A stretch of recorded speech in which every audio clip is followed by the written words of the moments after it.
¿Por qué reivindicar octubre de 2019? ¿Sí?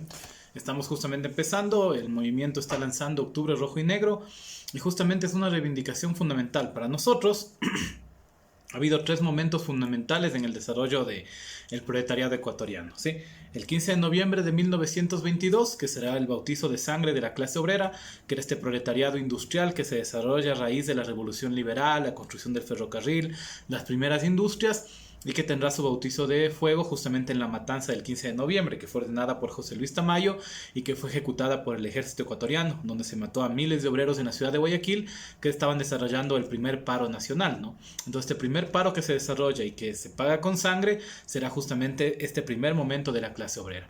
El segundo será la masacre de Astra, en la cual los obreros del ingenio Astra son asesinados, que era este proletariado rural que estaban haciendo justamente en torno a lo que eran los procesos del boom petrolero, de la modernización del Ecuador que se da a raíz del desarrollismo y que se genera justamente un proletariado rural que tuvo su bautizo de sangre también en la masacre de Astra. Porque del 15 de noviembre para adelante vendrán todas las luchas del proletariado que culminarán el ciclo en la gloriosa, ¿no? Cuando se da una insurrección que termina con el derrocamiento del gobierno fascista de Arroyo del Río y que de no haber sido por el revisionismo que estaba ya muy fuertemente asentado en los partidos de la época, quién sabe hubiera sido la instauración de un gobierno revolucionario en el Ecuador. Inicia justamente el proceso de proletarización en el campo que lleva este bautizo de sangre del proletariado rural en la masacre de Astra y que luego serán todos los procesos posteriores en los cuales el campesinado tendrá procesos muy importantes de lucha, ¿no? La formación del movimiento indígena, las luchas de los levantamientos y de tales tienen su origen también en la formación de este proletariado que es bautizado en Astra.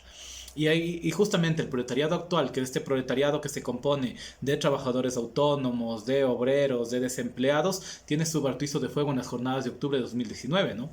Donde la gran masa que salió a luchar son justamente campesinos proletarizados que viven en las ciudades, migrantes, trabajadores autónomos, desempleados, y que fue justamente esa masa de un heterogéneo proletariado que estuvo en las calles de Quito y de todo el país luchando justamente contra lo que era el decreto de en ese entonces el presidente Moreno, y que obviamente eso fue mucho más amplio. Luego se quiso disimular como que el levantamiento solo fue por el tema del combustible, pero quienes estuvimos sabemos que fue mucho más importante. Fue el bautizo de sangre de este nuevo proletariado que es el desarrollo de los anteriores, ¿no? Es decir, aquí ha habido un proceso que se inicia con la revolución liberal y que está hasta el día de hoy.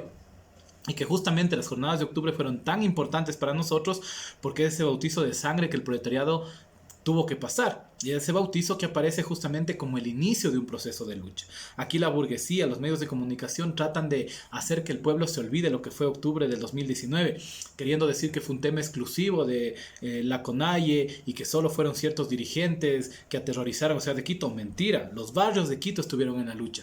El proletariado autónomo, el proletariado desempleado, el proletariado que se encuentra aquí en las ciudades fue el que luchó principalmente. Y sin duda el trabajo campesino también, la masa campesina estuvo en la ciudad, pero fue una alianza campo-ciudad que se da a través justamente del tema migratorio. La gran masa de fuerza de obra campesina está en las ciudades a través de la migración y esa sería la masa que estaría presente justamente en las calles. Entonces no fue un tema de 4 dirigentes que aterrorizaron Quito, fue un tema de la masa proletaria quiteña que salió a las calles a luchar. Y si no, recuerden ustedes el día del cacerolazo, donde todos los barrios de la ciudad salieron a la calle a tomarse las avenidas, ¿no? Justamente, ¿por qué? Porque fue un paro que involucró a todo ese proletariado que están haciendo. Y fue el bautizo, este es el inicio de la lucha. La burguesía quiere decir que fue el fin. Fue el inicio de un proceso político que se ha mantenido. Todo 2020 fue un año de una gran resistencia popular. Hubo movilizaciones prácticamente todas las semanas. Estuvo el paro, por ejemplo, la huelga de Explosén. Tuvo todos los procesos de lucha contra las medidas neoliberales de Moreno.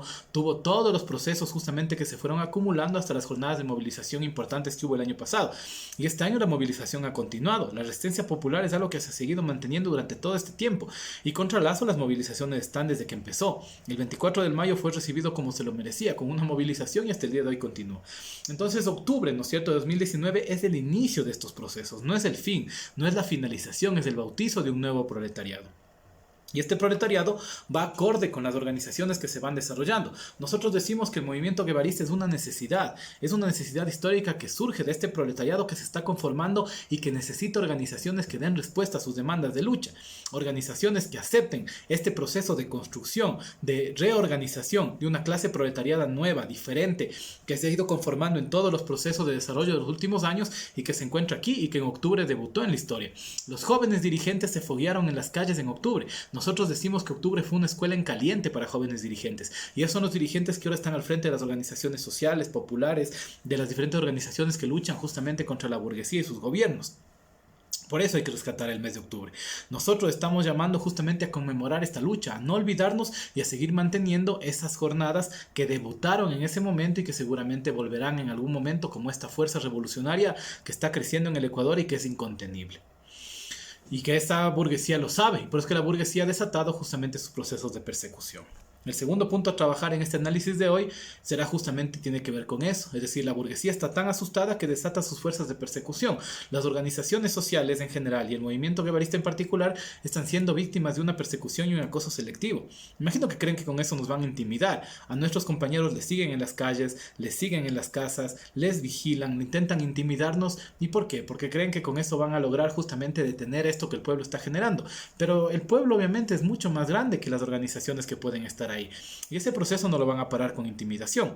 Como nosotros decimos, todas sus intimidaciones no van a frenar los procesos que están desatando. Y se desatan justamente por sus afanes mezquinos de acumulación. Es decir, estos afanes despiadados de acumulación que se manifiestan en mamotretos como la ley de creación de oportunidades, que es tan mala que incluso fue rechazada por el CAL. Es justamente la manifestación de por qué hay lucha de clases. No es porque la incentive una organización. Hay lucha de clases porque su avaricia, porque sus deseos de acumulación, porque su despojo de la humanidad llegan a ser tan brutales que al pueblo no le queda otra opción que movilizarse. Porque la subida de los combustibles, porque todas las leyes antiobreras que están lanzando, porque todas las políticas que están lanzando contra la clase trabajadora van a tener una repercusión. Así que el día de mañana, cuando haya lucha, no van a decir que somos 4 o 5 personas que estamos agitando las calles. No, ustedes, los burgueses y su gobierno de empresarios, de incompetentes y de ineptos, son los que están generando el camino nuevamente a que octubre se revive en las conciencias de la gente. Porque octubre está ahí. Y seguramente se revivirá porque ustedes están llevando el camino hacia allá. Esas leyes, esas reformas, la corrupción que están generando es el camino hacia ese punto. Así que la persecución debería parar, es decir, están violando los derechos humanos, están utilizando las fuerzas del Estado para lo que no tienen que servir. Bueno, sabemos que para eso sirven, pero al menos en sus constituciones burguesas por lo menos cúmplanla. Dejen de seguir dirigentes, dejen de perseguir e intimidar a personas, dejen de perseguir a compañeras luego de una marcha que justamente va por algunas reivindicaciones. Entonces aquí tenemos un problema grave. Y el otro tema que quisiera conversar es un tema muy doloroso y es lo que pasó esta semana en las cárceles, especialmente en la penitenciaría litoral. Se calcula que hay 300 muertos, ¿no? El Estado dice que hay 118, pero hay muchos datos que dicen que son mucho más. Es decir, es una de las peores, si no la peor masacre carcelaria de la historia de América Latina. Y esto es una responsabilidad del gobierno. Aquí tienen que responder por los derechos humanos de los privados de libertad. Cuando una persona está privada de libertad pasa a ser responsabilidad del Estado. Si murieron 300 personas en la penitenciaría, o si murieron 110 o 120, o el número que sea, es totalmente responsabilidad del Estado ecuatoriano. Porque el Estado tiene la responsabilidad de proteger a esa gente que está en las cárceles. Y esa carnicería que se desató, son responsables las políticas del gobierno, son responsables la estúpida guerra que están montando entre los carteles y las mafias, son responsables por las políticas de hambre que están generando. Prevenir el delito implica justicia social, eso tienen que hacer. ¿Quieren que no haya delito? Que haya justicia social, que haya oportunidades, que las personas tengan oportunidades realmente de trabajar en condiciones dignas, que haya oportunidades de ir a la universidad para los jóvenes, que se legalice las tierras de la gente, lo que hemos planteado en la plataforma Tierra y Libertad. ¿No quieren que haya delitos? Pues entonces legalicen las tierras de la gente, dejen de sacar a la gente de sus casas, dejen de servir a los intereses de los traficantes de tierra burgueses. Y ahí va a haber prevención del delito. ¿Quieren que haya prevención del delito? Que haya salud mental. Inviertan en salud mental. ¿Quieren que haya prevención del delito? Que haya rehabilitación social, que no sean centros de encierro penitenciarios, que se rehabilite la gente. Militaricen Guayas, militarizan los ríos, militarizan Manabí, ahí están las consecuencias de la militarización. Las acciones de la policía y el ejército son responsables de lo que pasa en las cárceles. Tienen que dar la cara y tienen que dar cuentas. Si en este país, ¿no es cierto?, los organismos, la justicia está totalmente corrompida y no pide justicia, habrá otros lugares donde sí se va a pedir justicia y se va a pedir y se va a hacer explicaciones. ¿Cómo así murieron 300 personas en las cárceles? ¿Qué hizo el Estado ecuatoriano? ¿Dónde estuvo? ¿Qué hacía el gobernador del Guayas tomándose fotos ahí en la cocina mientras la gente le estaban matando en los pabellones? Esas cuentas que tienen que responder. Entonces este gobierno ya tiene la sangre en las manos de 300 ecuatorianos, hijos del pueblo, porque la gente que está en la cárcel es hija del pueblo. Puede haberse lumpenizado, puede haber pasado lo que sea, pero son hijos del pueblo, hijos de la clase obrera. Y esa gente dejaron que les maten en las cárceles. ¿Por qué? Por las estúpidas guerras que están generando. Entonces esas cosas tenemos que tener presente. Esto que acaba de pasar es responsabilidad del Estado. Es la sangre que está en las manos del presidente, de la ministra de gobierno, de la comandante de policía. De toda la gente que tenía que velar por esas personas están ahí y no velaron y dejaron que se maten. Y siguen sin hacer nada. Y lo único que se les ocurre es llevar tanquetas a la cárcel, como que eso resuelve el problema. Cuando haya rehabilitación, cuando haya justicia social, cuando haya acceso a la educación, a los servicios, cuando a la gente se le legalice las tierras que habitan, cuando haya oportunidades para los ecuatorianos, va a dejar de haber delincuencia. Mientras siga pasando, mientras siga habiendo injusticia, mientras la burguesía siga con sus afanes de acumulación, estas cosas van a seguir pasando. Esto no es lo peor que se ha visto y eso lo venimos advirtiendo hace rato.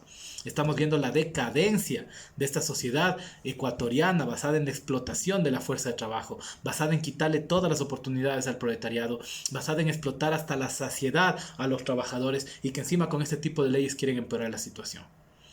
¿Quieren parar eso? Que haya justicia social. Ese es el primer camino. Que repartan la riqueza de estos 4 burgueses o 5 burgueses que condenan a todos a la pobreza. Y ahí se va a frenar las matanzas carcelarias, la delincuencia y los problemas sociales.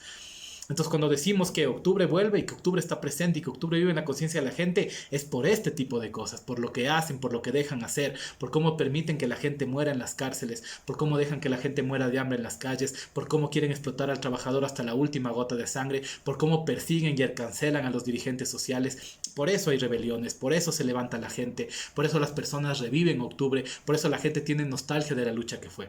No creemos en estos 4 periodistas comprados que andan mintiendo cosas en los medios de comunicación. Nosotros vimos lo que pasó en octubre. Sabemos quiénes fueron los que estuvieron en las calles, sabemos quiénes lucharon. Sabemos cómo actuó la policía y el ejército y cómo asesinó a gente, cómo mutiló a personas que dejaron sin ojos. Y sabemos ahora quiénes son los responsables de lo que pasa en las cárceles. Y la historia tarde o temprano tendrá que ajustar cuentas con ellos. Estos delitos están ahí y podrá pasar el tiempo, podrán fingir que no ha pasado nada, pero todos sabemos que ahí hay una responsabilidad y que los muertos de octubre, que los muertos de las cárceles, que la persecución de dirigentes sociales en algún momento cobrará cuenta a estos burgueses que ahora se encuentran en el poder.